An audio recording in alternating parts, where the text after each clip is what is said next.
Muy buenas tardes, bienvenidos al Consejo Nacional de Televisión.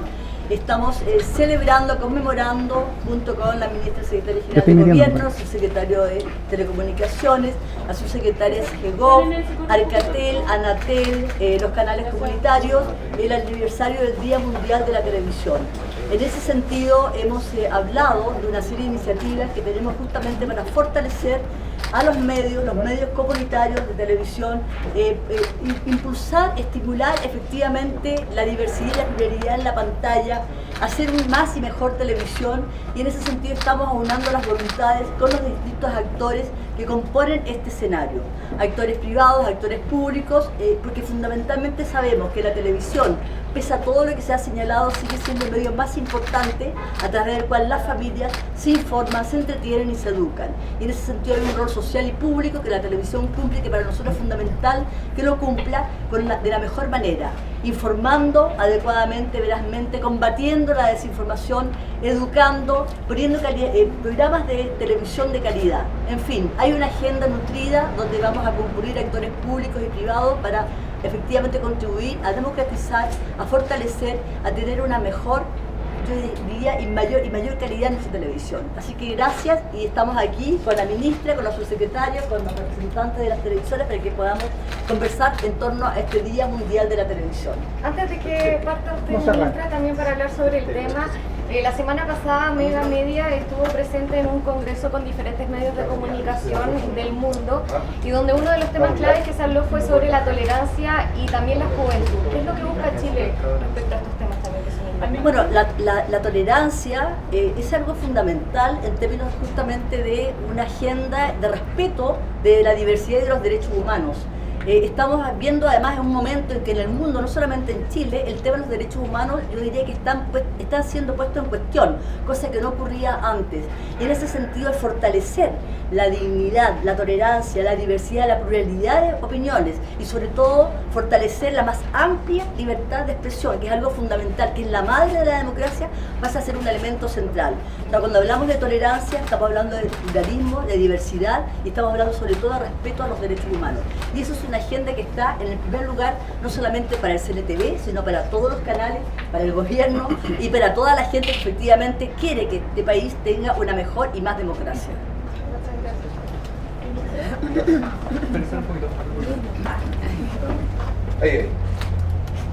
Gracias.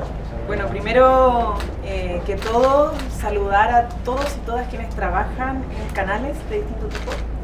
Los canales nacionales, los canales regionales, los canales comunitarios. Sabemos que hacen una tremenda labor y que nuestra ciudadanía sigue reconociendo la importancia de esa labor, porque como lo decía la presidenta del CNTV, la gran mayoría sigue informándose preferentemente por los canales. Y aquí estamos con los representantes de las distintas plataformas de canales, tanto nacionales, ¿cierto?, como regionales y comunitarios, porque tenemos una diversidad en nuestro país que hay que seguir fortaleciendo, ¿no?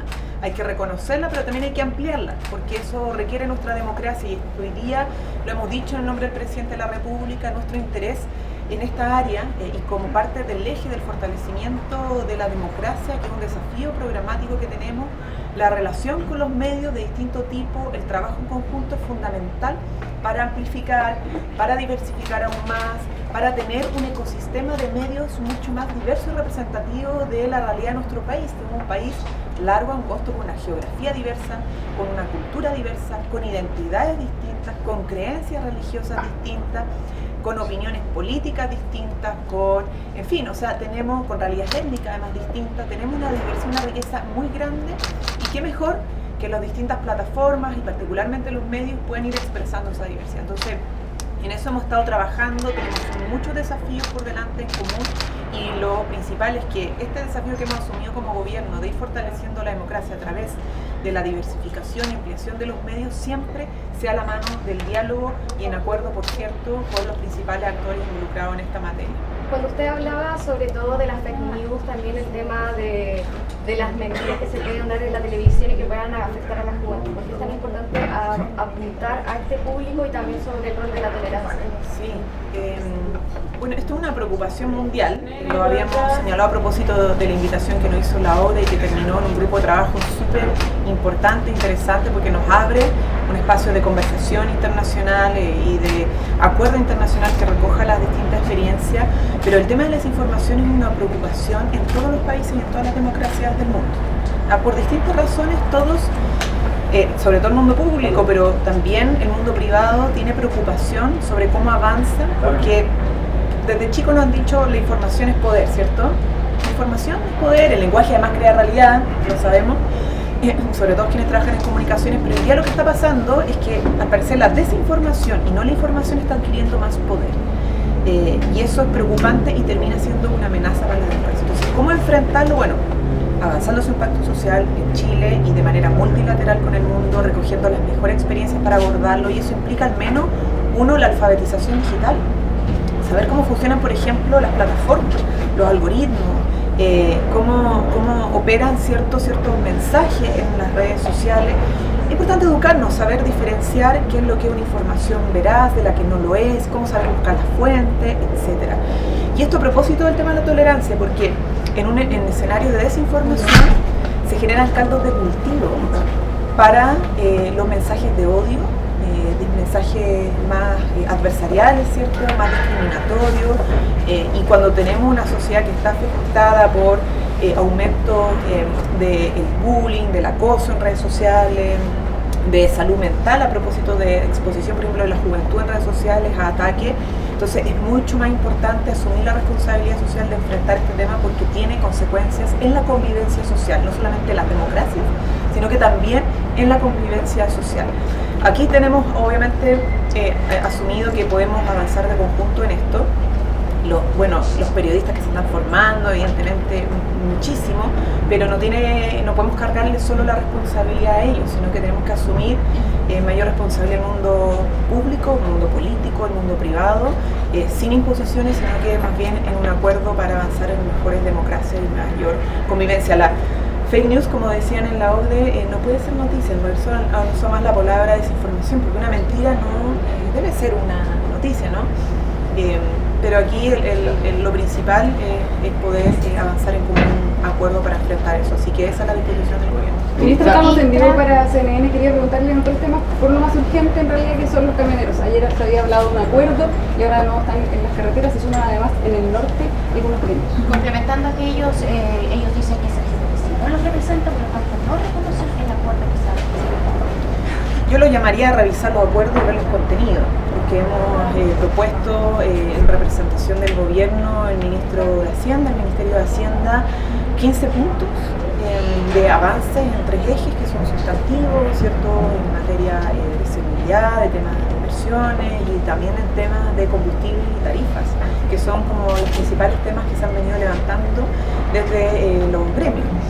Nosotros como gobierno estamos conversando y siempre vamos a conversar con todos quienes estén disponibles a dialogar para alcanzar avances sustantivos para nuestra sociedad.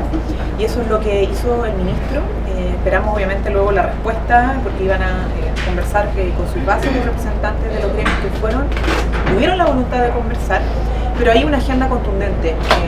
Como les decía, son 15 puntos, hay harto esfuerzo puesto a disposición desde el Ejecutivo, porque implica distintas modificaciones normativas, cierto, legislativas, recursos, etcétera. Entonces, al menos estamos demostrando que tenemos toda la voluntad de avanzar y llegar a acuerdos, y esperamos que también sea el ánimo de los otros, más allá de quienes están sobre la mesa, sino que mirando los contenidos de lo propuesto por el Ejecutivo. Ministra, a propósito de los combustibles, que se ha llegado a este acuerdo de congelar precios. Los taxistas tienen hace mucho tiempo una demanda muy similar, no puedo abrir la puerta a esto también para que se diga, bueno, si no se puede alcanzar el bolsillo, se puede hacer como un medio.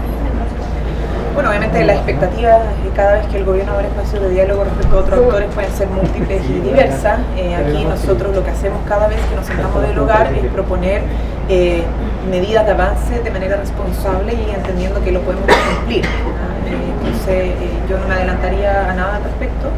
Solo diría que cada vez que el gobierno se sienta a la mesa y propone soluciones, lo hace mirando todos los elementos y todas las aristas para que no por vestir un santo estemos repitiendo. Ministra, ¿cómo ve la idea desde sectores de izquierda, el Partido Republicano y el Partido de la Gente, de realizar vetos en 13 comisiones de la Cámara de Diputadas y Diputados? ¿Siente que muy chileno una vuelta de mano por la elección de Vladimir Mirosevic como presidente de la Cámara? sé cuál es la vuelta de mano de eso en realidad. O sea, diciéndolo bien. Algunos Sí, de estrategia. Ok, sí, mira, la ministra, claro, podría ser una frase más acorde a la intención. La verdad es que la ministra, la ministra Uriarte ayer se refería a esto y yo creo que fue muy clara en señalar que corresponde más bien una disputa pequeña de poder que no ayuda en nada a las necesidades del país respecto a lo que demanda del Congreso Nacional, que es un trabajo de acuerdo, ¿cierto?, para proponer y aprobar leyes que beneficien a la ciudadanía. Esto no ayuda absolutamente en nada a eso y se enmarca más en las típicas y ya agotadoras pequeñas disputas de poder. Ministra, estamos en vivo para Mega Noticias. Respecto a este mismo tema, algunos están calificando como una cacería de brujas el hecho de que se estén vetando aquellas 13 comisiones que incluso hoy día ya van a haber una, por ejemplo, en el caso de economía. ¿Cómo ve esto? Porque también la derecha no descarta censurar a la mesa directiva que está siendo liderada por Lado Milosevic.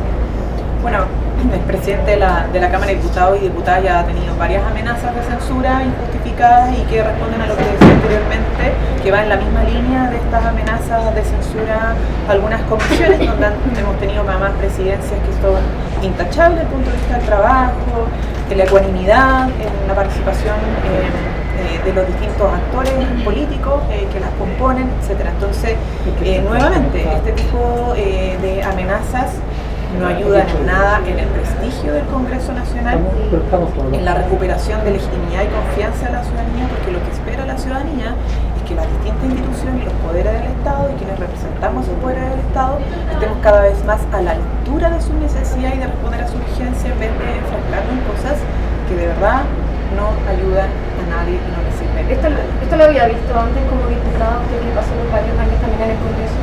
Bueno, yo tuve 2 periodos en el Congreso y por lo mismo lo digo, creo que el aprendizaje y la experiencia de esos años en el Congreso me hacen reafirmar con mayor convicción lo importante que es, después de esa experiencia, entender que aquí lo que necesitamos es más conversación, más diálogo, más acuerdo, más que pequeñas disputas. Ministra, respecto del proceso constituyente, desde el gobierno han dicho en varias ocasiones que eso va por otra línea, pero no hay temor cuando desde sectores como la UNE, por ejemplo, dicen que el acuerdo no va a estar en noviembre. Bueno, hay interpretaciones distintas. Nosotros desde el gobierno lo que nos interesa es que esto le vaya bien. Obviamente hay un sentido de urgencia, sobre todo en el ánimo de dar certeza a la ciudadanía de cómo se va a terminar resolviendo el camino hacia una nueva constitución. Ayer lo señalaba, nosotros obviamente estamos atendiendo a urgencias ciudadanas como el tema de seguridad, costo de la vida, pero también vemos que la ciudadanía sigue dotando de importancia significativa a la necesidad de tener una nueva constitución, y lo que se requiere es que los actores políticos involucrados, el Congreso Nacional y los partidos con representación parlamentaria puedan lograr dibujar de común acuerdo ese camino para dar certeza a la ciudadanía de cuándo se va a producir, en qué término se va a producir, y eso es lo que nosotros también esperamos como gobierno, y en esa línea vamos a seguir acompañando esa conversación. Esperamos que obviamente sea más temprano que tarde. Pero el presidente Gabriel Boric enumeradas veces ha dicho que no hay que dilatar esta conversación. Incluso ayer en esta reunión que sostuvo con la mesa de la Cámara de Diputadas y Diputados manifestó su preocupación respecto a de que también en el oficialismo se tiene que ceder respecto a este nudo que todavía son los mecanismos donde ellos ofrecen 99 eventuales constituyentes, la derecha quiere 50. ¿Usted cree que acá en esto hay que ceder para avanzar? En una conversación todas las partes tienen que ceder, eso es como el ABC de los procesos de acuerdo. No hay otra forma, ¿cierto? Pero no voy a entrar en el detalle de la conversación. Lo único que quiero reiterar, y en línea a lo que ha hecho el presidente, es que esperamos que esto sea más temprano que tarde, porque ya ha pasado bastante tiempo y la ciudadanía espera también tener certezas sobre los caminos que vamos a seguir como país, los pasos adelante y los tiempos en que nos va a llevar esos desafíos como país. Ministra, en otro tema, a propósito de la situación del fiscal nacional que fue designado en la última jornada, ¿hay cautela, por ejemplo, en el PPD respecto de su aprobación? Porque hay que esperar lo que ocurra la próxima semana, la presentación ante la Comisión de Constitución del Senado, pero ¿están los votos finalmente para que pueda ser ratificado? Bueno, primero yo no hablo en nombre de ningún partido partido en específico, tampoco me corresponde a mí hablar en nombre del PPD. Lo que puedo decir es como gobierno y a cargo de la ministra de la Secretaría de la Presidencia, la ministra de Interior, la ministra de Justicia, estuvieron recabando los antecedentes de los distintos nombres que recordarán. Fue una quina propuesta por la Corte Suprema, que es la primera instancia que define las candidaturas, no es el gobierno. Y en base a eso recogimos antecedentes, opiniones, carreras profesionales, presentaciones que hicieron las distintas candidaturas y se definió el nombre que ustedes ya saben por parte del presidente de la República como propuesta ante el Congreso, atendiendo todos esos elementos. Nosotros consideramos que efectivamente es el nombre que puede no solamente concitar apoyo, sino que también puede darnos garantía de los criterios que para nosotros han sido prioritarios.